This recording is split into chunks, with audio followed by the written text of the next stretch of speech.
Sí, buenos días. Mi nombre es Nelly Montealegre Díaz. Soy fiscal especial para los delitos de violencia contra las mujeres y trata de personas de la Procuraduría General de la República. Y pues bueno, les agradezco mucho que me den esta oportunidad de compartirles un poco de lo que es la trata de personas y cómo este delito tan lamentable y tan lacerante para la humanidad afecta a las niñas y a los niños. La trata de personas utiliza como un grupo vulnerable muy importante a niñas y a niños, justamente por la rentabilidad del propio ser humano. No es como las armas o como las drogas, que en una sola venta se agotan y que tienen que ocupar a alguien para trasladarlos.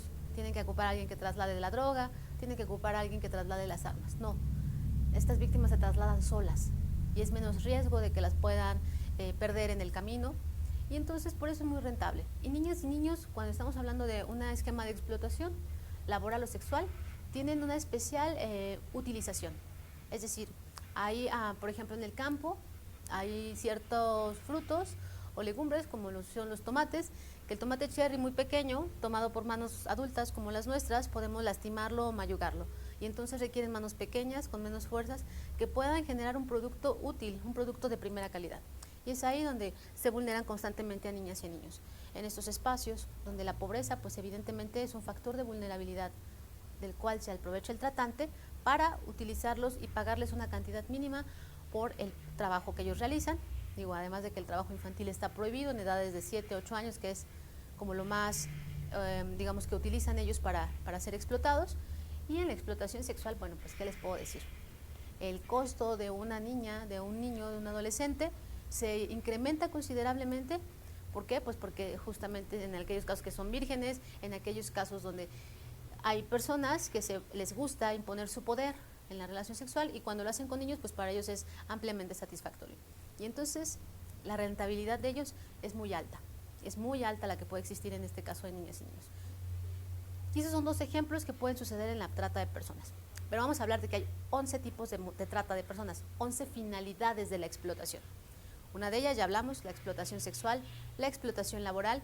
También tenemos el tráfico de órganos o tejidos, que también se ha hablado mucho de esta extracción de órganos o tejidos, obviamente ilegal, pero pues ¿qué órgano tan más puro puedes encontrar que el de un niño o una niña? Ya los adultos, ya nuestros órganos están desgastados o afectados por alguna circunstancia, y niñas y niños tienen otro esquema, sus órganos mucho más saludables. Y además tenemos el tema de adopciones ilegales. Ese es un tema verdaderamente lamentable, porque tal vez detrás de esta adopción ilegal puede existir que la finalidad de la adopción sea explotar al niño en otro lugar del mundo, en otro lugar del país. Y si estamos hablando de una adopción ilegal, también probablemente el origen de esa adopción sea haberle sustraído, haberle secuestrado al hijo a otros padres.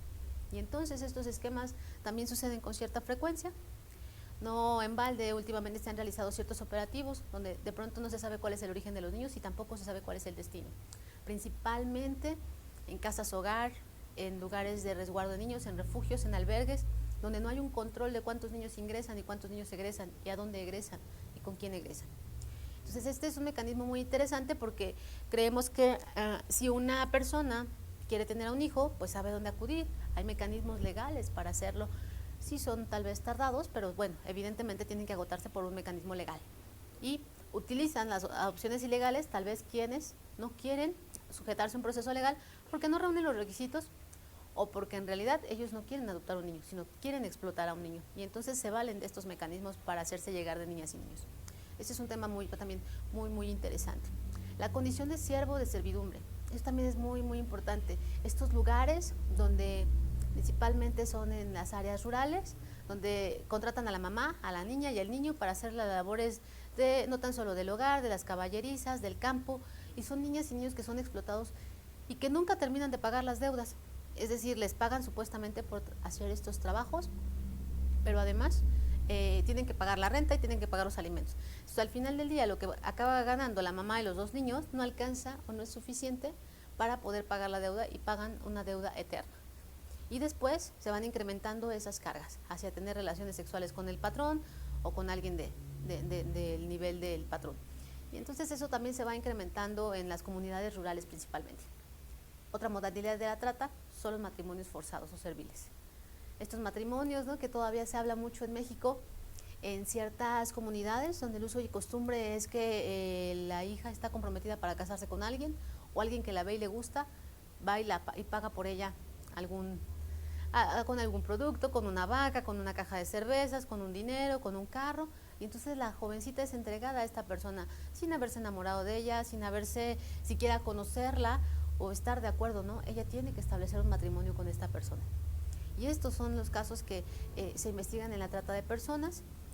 También existe la explotación sexual para pornografía infantil, que ese es un grave delito muy lamentable.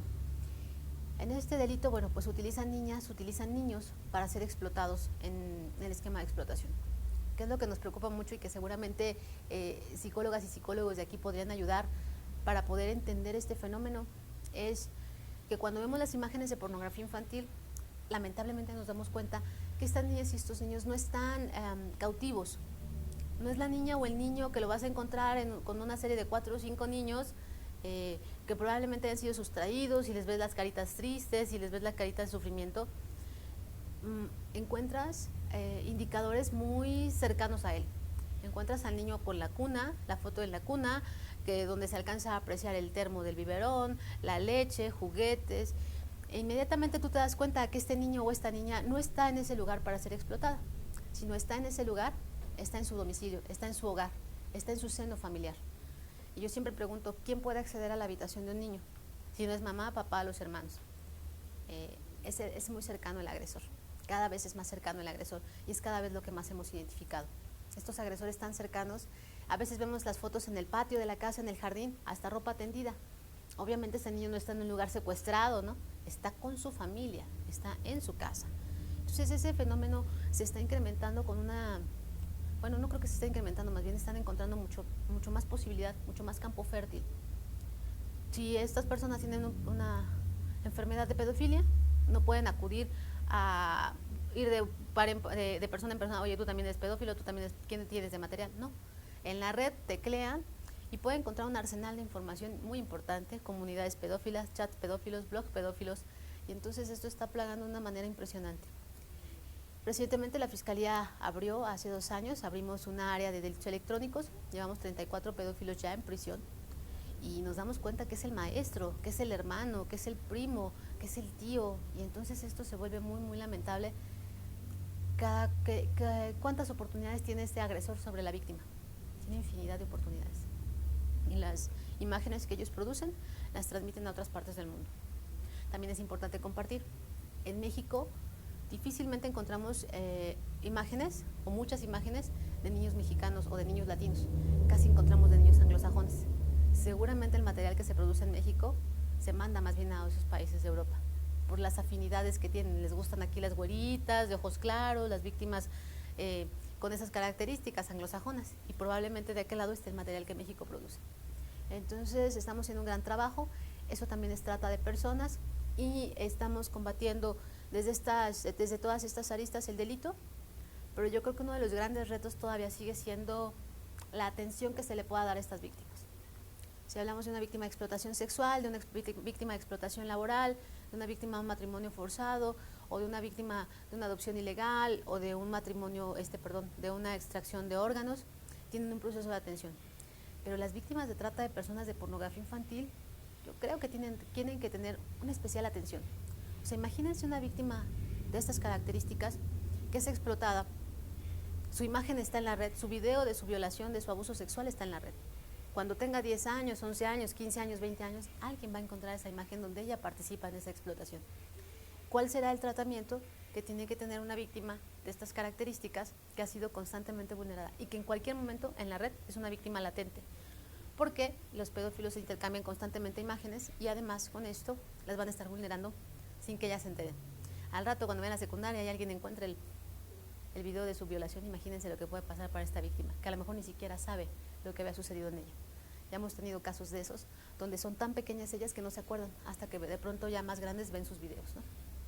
Esto es muy lamentable. Yo creo que es un esquema que hay que ver qué posibilidad de tratamiento existe para ellas. Sigue siendo un reto, yo creo que de la victimología a este tipo de víctimas, y esperamos que aquí también puedan encontrar alternativas para ayudarlas, porque hoy día no existe este mecanismo de atención para ellas. Son las terapias psicológicas tradicionales, pero ¿cómo fortaleces a una víctima que de por vida puede llegar a ser vulnerada en cualquier etapa de ella. Entonces esto creo que es muy importante. Pues por mi parte es todo, quedamos a sus órdenes en la Fiscalía Especial para los Delitos de Violencia contra las Mujeres. En caso que tengan este tipo de dudas y que podamos apoyar en la investigación, por supuesto estamos a sus órdenes. Muchas gracias.